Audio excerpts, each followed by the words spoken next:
യോഹന്നാൻ 2:24-25. യേശുവാകട്ടെ അവരെ വിശ്വസിച്ചില്ല, കാരണം അവൻ അവരെയെല്ലാം അറിഞ്ഞിരുന്നു. മനുഷ്യനെ പറ്റി ആരുടെയും സാക്ഷ്യം അവൻ ആവശ്യമായിരുന്നില്ല.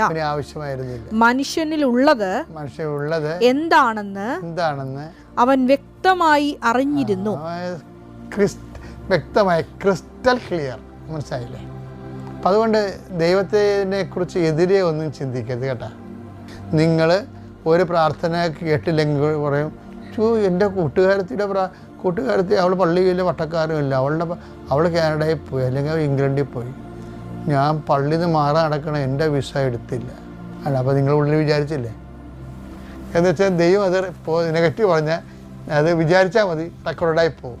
അപ്പോൾ എൻ്റെ മക്കളെ, വിചാരിക്കാതിരിക്കുക, ദൈവത്തിനെതിരെ ഒരു അക്ഷരം മിണ്ടരുത്.